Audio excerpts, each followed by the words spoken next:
Here's a give to Crowell. And he goes across the 20 to the 22. Give him 4 on the ground there. They're now left with 3rd and 6. But really, that was no surprise there. They've been running it well all game.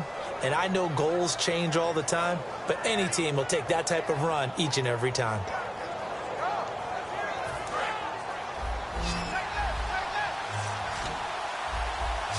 And they insert their dime package, 6 DBs here on 3rd and 6. Expecting pass all the way. Well, this is brought in by Pryor. And they're going to get this one all the way out across the 45. That one goes for 24 yards. He's such a good route runner. Shows it there on 3rd down. Very proficient and a good pass. And you know what I've observed over the years in the NFL? The better a route runner you are, the more confidence your guy's going to have in you to go to you in important times because he can trust you being in the right spot, and they connected there. He's got it at the 15. And all the way in. Touchdown, Cleveland. Terrell Pryor, 53 yards. And the Browns add 6 to their lead. Good pass, clean catch, and a house call there on the fly route. And not that much room to operate. So that tells you about his acceleration. We always talk about being able to go from 0 to 60 real fast. It took him less time than that to get the top speed and complete that play.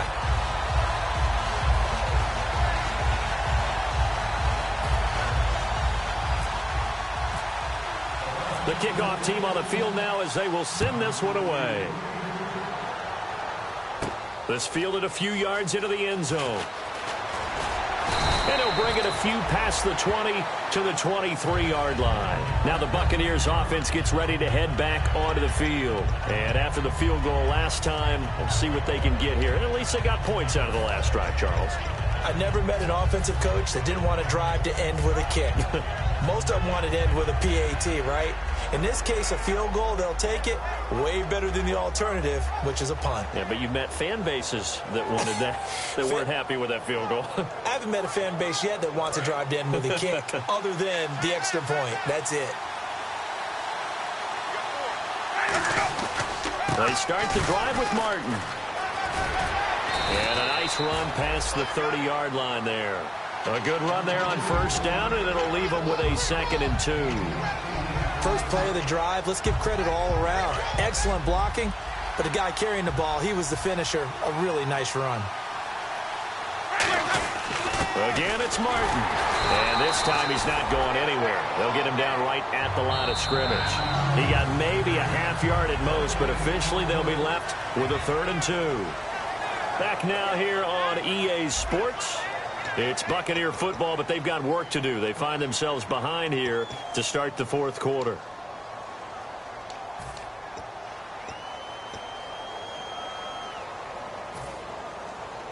Offense coming up, needing 2 yards on 3rd down. One receiver to the left is Evans.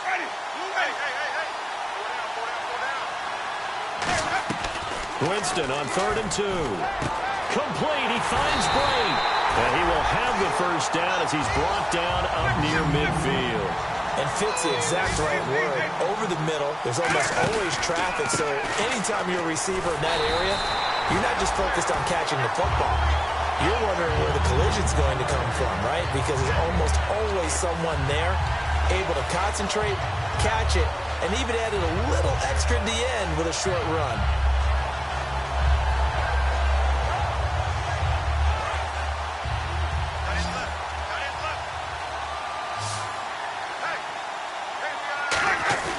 Second down, Winston. Oh,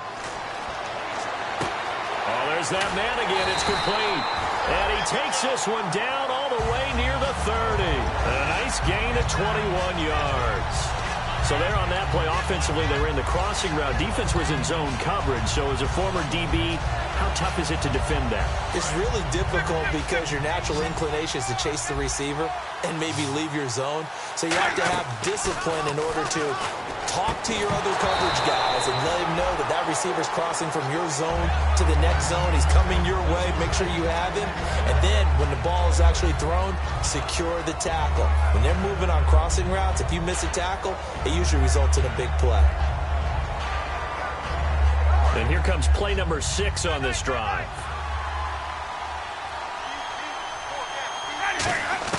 A second down. Oh, no, he lost the football. And this is picked up by the Browns. And they have possession, and they have it at the 38-yard line. And now the Browns coming out on the field. And that recipe on their last drive that resulted in a touchdown looked pretty good, so they'll be hoping to do that once more. It takes me back to when we sat with the offensive coordinator and the head coach. They felt pretty good about their game plan and thought there were some holes in the defense, and they exploited them the last time out. Let's see if they can come back and put together a similar drive. And we'll see if they can do just that.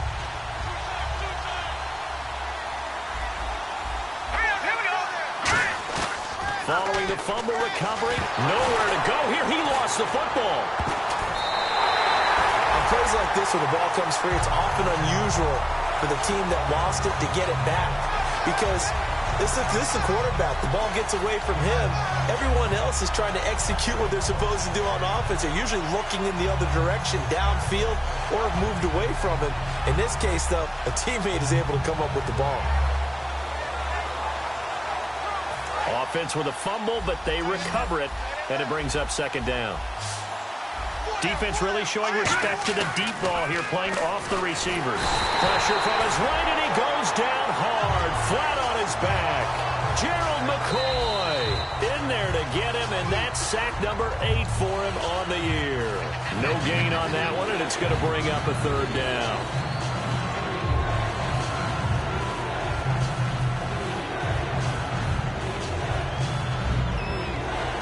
So a big sack on second down. Now let's see what the offense has in store for third. Play fake to Johnson. Now Kessler. And he's taken down. Back at his own 7. Robert Ayers in there to drop him. And his great season continues. 13 sacks for him now on the year.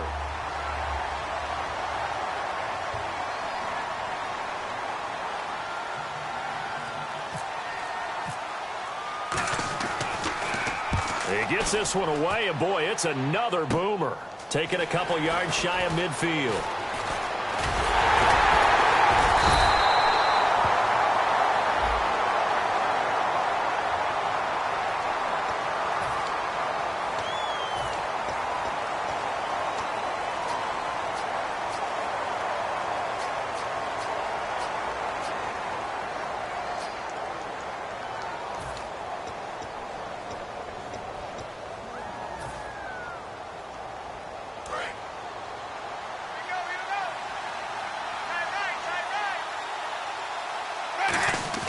They go play action here on first down. He'll rifle this one deep right side. And, oh, Jameis intercepted a third time. Darius Slay with a pick. Past the 20. And he takes this one back into the end zone. And the Browns defense has a touchdown. Well, partner, I do know this. If you're a defensive back, you have more chances to make a team now than ever because people are using 5 defensive backs, 6 defensive back packages. Not exclusively, but way more than before. That was a nickel package there, and what a pickoff. Why is that? Why are they using that more? Because more people are throwing the ball on earlier downs than ever before. This has become a passing league, and because of that, more defensive backs on the field on most plays. So they'll get another shot on offense following that pick 6. And now the kick is away. Fielded about a yard deep.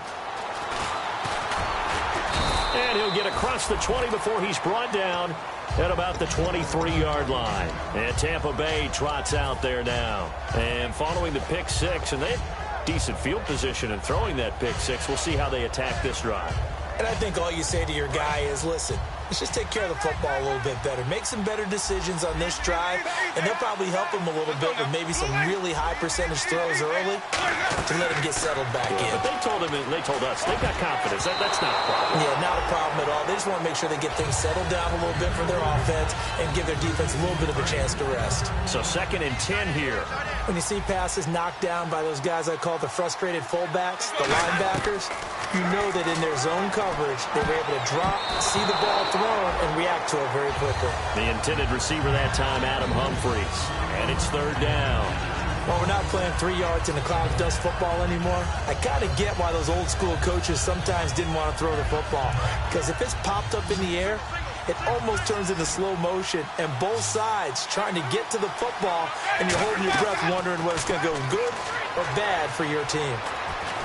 They set up the screen to Martin, and he's able to get up here to the 26. And the screen only good for 3 that time, and it'll bring up a 4th down. They dialed up the screen pass on 3rd down, and for a second it looked like it was all going to come together, and they had a chance to pick up a 1st down, but the defense got there and finished it off. Jameis to throw it. He's got Evans. It'll be a gain of 11, and on 4th down they're able to convert and move the sticks. And the offense moving quickly to the line.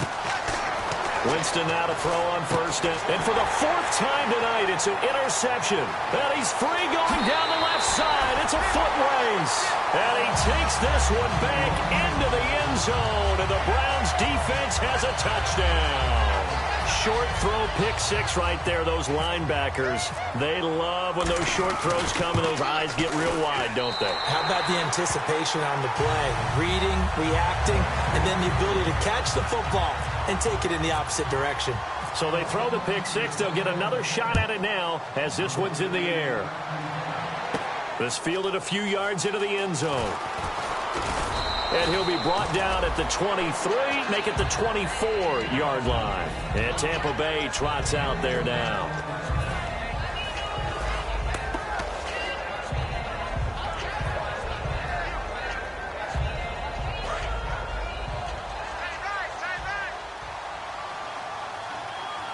They come up in an offset eye.